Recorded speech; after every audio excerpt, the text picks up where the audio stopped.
Behind me is my brand new pasture. And in today's video, we're going to cover how we took this from an existing cornfield and turned it into a fresh pasture for our animals here on the farm. Stick around, it's going to get agricultural. So I'm here in the field at the farm, and the plan this spring is to turn it from what used to be a corn and soybean field into pasture. So what we have is a nice lush part is not part of our field, but what we have here is about 4 acres. It used to be a cornfield. As you can see here, we got stalks still on the ground. The plan is to turn it into a pasture because we have horses and we plan on getting other types of livestock. So we're gonna need pasture. We're looking at probably 4 to 5 acres here. This lower area we cleared a while ago. Still need to get rid of these are giant thorn bushes, so those are a ball of fun, and there's a couple saplings over there, but that area seems to just stay pretty wet, just kind of always a little bit moist and squishy. Hopefully with just mowing and upkeep, that'll help some of the drainage there, but we'll see. Not sure what to do about that. I don't think we're planning on doing any seeding or cultivating down there. We're just going to kind of let that be and then work with what we have here on this upper area. It's more than enough room to do what we need to do with it. So there's a little bit of logistics to figure out. I got a guy for cultivating and seeding coming up in the next, not this week, but next week. It's going to be like an orchard grass mix. We haven't exactly picked. There's a couple different varieties. So we'll yet to be determined on that.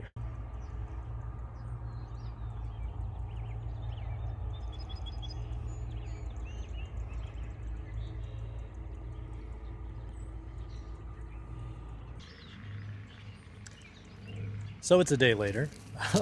Long story short, the field is now fertilized. We reached out to a local company who sells and spreads fertilizer, and we told them we wanted to schedule it, for some time coming up. And they're like, well, we can do it today. We're like, okay.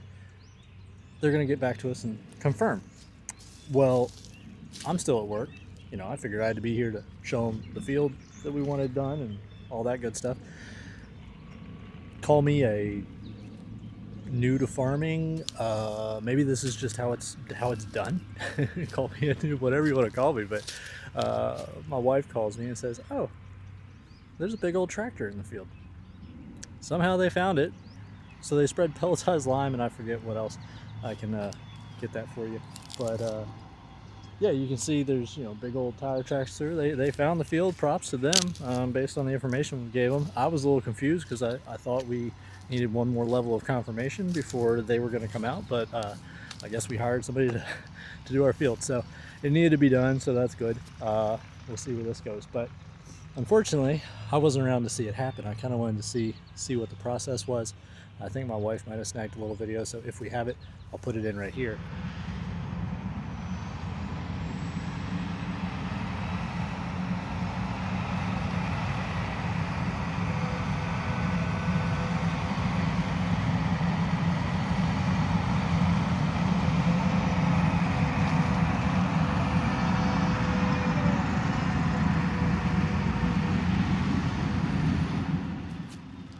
So at this point, we have about a week until cultivation. It's getting cultivated next Thursday.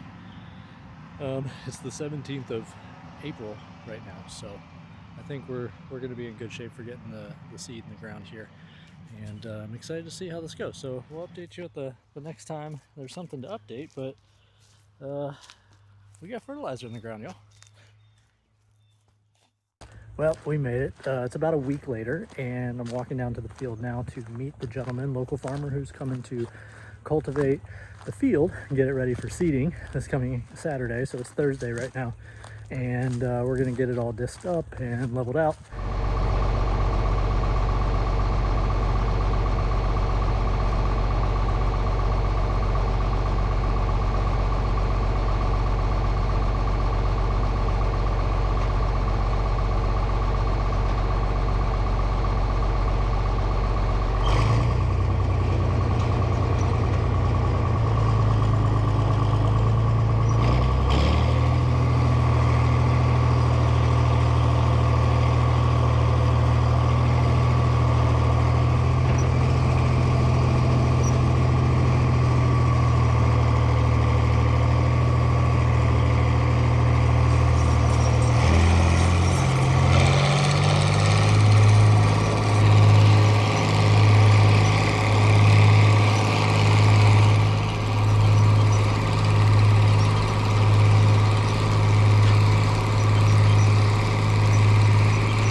is on his way to plant the field.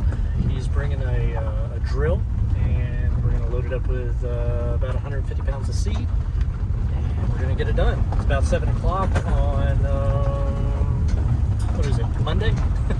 And he says it should take about 2 hours to do the field, so let's get to it. You mind telling a little bit how it works? Basically, you got, this is your row unit. Yep. So every one of those rows plants a row of grass seed. Right. So you got that culture up front, that slices through the ground. Like I said, it's not as big a deal. More so if like you were seeding in the unplowed ground. Yeah. It would slice through that ground. Then you got your opener there, so it's 2 discs kind of in a V shape. Okay. So they kind of spread the ground apart. I'm guessing this here's the seed drop. Oh, go figure. Look at that. Well, Or that's seed. because you got, that's your small seed box. Okay. So if you're planting like real specialty stuff like clover seed or something real radishes, something like that, you put that in there. Okay. Because you can run a real low rate. But grass seed comes out here.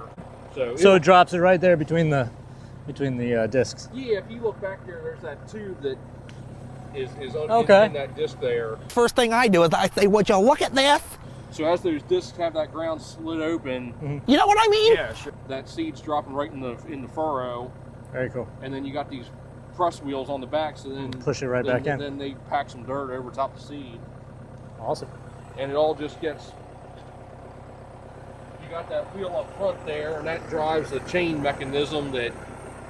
Okay, yeah, so it's just a ground-driven unit then. Yeah, that's how you get your rate and all. Nice.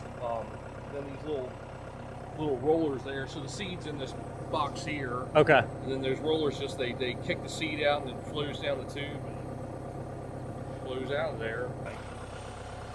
Yes, we went. So it's a little mix of orchard. What we got? We got Yeah, some fescue in there. fescue, Bluegrass. orchard grass, Houston, and Kentucky blue. So Yeah, hopefully- we use a lot of mill seed. That's, yeah, especially their mixes. You know, their blend. They have those custom blends right. and all. Like Pasture Supreme, that's a good one. Like, because they got a couple. They got Pasture Supreme. Then there's like the horse and livestock. Yeah, that one was a little, I think, more orchard grass. Yeah, and we were thinking this because we were hoping to have a little more cool weather on either side. Right. And then stuff good for the heat of the summer. Yeah, So yeah. Well, you got some of that fescue in there Right. that'll, you know, if you get a real severe drought and all, that fescue will make something.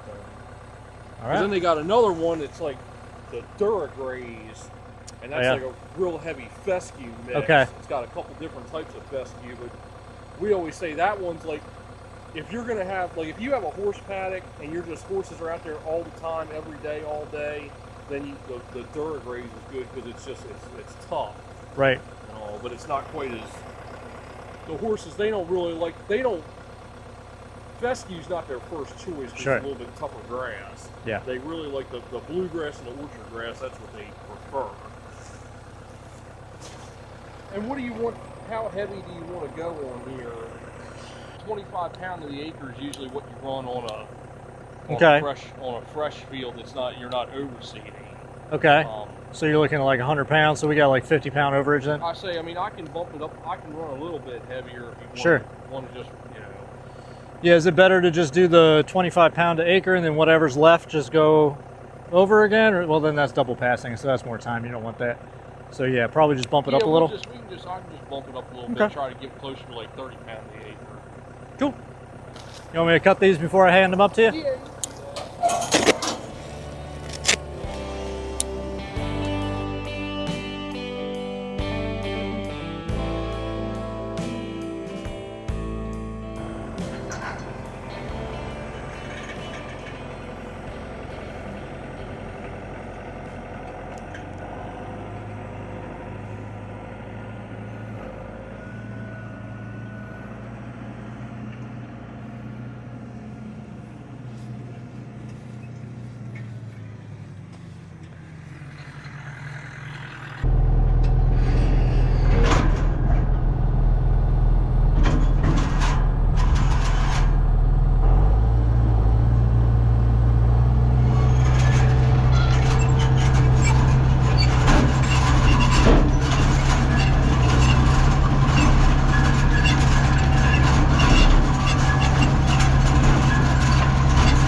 All right, it's been a couple days now since we got the field planted, and absolutely amazing farmer, local guy who came out and took care of it, super knowledgeable about everything. And he said we should expect to see grass coming out of the ground in about a week. So we'll circle back at that point and show you guys that. All right, let's check out the field here. It's only been a couple days.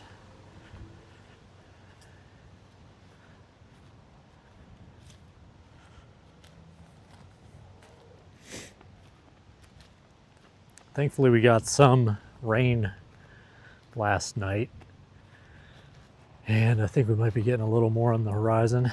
You see this field, it cleaned up really nice. You can see the rows here where the planter came down. You got like one row here, one row here, and seemed to do a great job. So what we expect to see here for the first year, 2 years, is there will be rows of grass. And over time, those rows are going to fill in. The farmer that I hired to plant the field, and same guy actually cultivated it too. He said we can come back, maybe next year and do a very light seeding going the opposite direction. So we seeded this way on the field this time. And he said come back and go, seed this way. That could fill in some of the gaps, and make it a little bit more full. But the problem with that, like anything, is you would think, oh, more grass seed, more better. Well, the problem is if you have too many grass plants, then they're all going to be fighting for root space and overcrowd. So unfortunately, it's more of a waiting game kind of a deal. And you plant it and wait for it to naturally fill in, create nice strong roots, and just don't put too many animals on it when it's too young. Give it time to grow and become an actual developed pasture. We're hoping to be able to put a couple horses on it next year. We'll see what we get this year. We would like to be able to bring them to the farm sooner than later. So yeah, we're real excited that we have the grass in the ground. In about a week, hopefully we'll start seeing some little sprouts coming up. So we'll show you that. And I'm really hoping this field takes and does well in the first year, because I'm impatient and I don't want to wait a couple years for this to be a wonderful pasture. So fingers crossed. I think it's safe to say that I suck at doing this YouTube thing. It is June, what date is it? I think it's safe to say that I suck at this YouTube thing still. It is June 20th and we have grass and arguably some weeds, but I guess that's to be expected for the first year of a new field. Probably do some sort of broadleaf at some point, but check it out. How cool is that? We got grass. I didn't really do too many updates. I do know that I took an update photo of when we first got sprouts, so I can put that in right here. But the grass is coming in pretty good. As you can see, we do, have rows still, and there is some bare in between. That is to be expected, but it's going to fill in, and it's filled in actually a bit more than I thought it would, just right off the rip. There's a bit of various weeds that are throughout, but I'm confident we can get rid of those. This particular area, it's actually quite a bit of weeds right here. And then we have stuff like this, which is wheat. So that might be to do with that neighbor's field, which is wheat and almost ready for harvest. But aside from the ridiculous amount of weeds, I'm pretty happy with how things are going. Even in the weedy areas, if you get down in here, you can see that there is, grass is growing. It's just also a lot of weeds on top of it. So that's going to be it for this video. We're going to turn this into hay this year. Our neighbor is going to harvest it and bale it and do the whole 9 yards. So maybe we'll circle around, make a video of that. But I don't think it's going to be very quality hay because of the amount of weeds in it, but we'll see. That's the plan for the first year here. This fall, We're just gonna, you know, continue working on it to try to make it the best pasture that it can be and go from there. So all in all, it was a couple $1,000 to get to where we are now. I wish there was less weeds. We also have a, you know, good amount of grass as well. So we'll see how it goes. Time will tell. At any rate, folks, that's going to be it for this video. I hope you enjoyed the experience of turning a field from crop into pasture. And I've had fun learning a lot during this process, and you know, I'm sure making mistakes along the way, but that's okay to make mistakes. We're having fun doing it. At any rate, have a good one. Thanks for watching.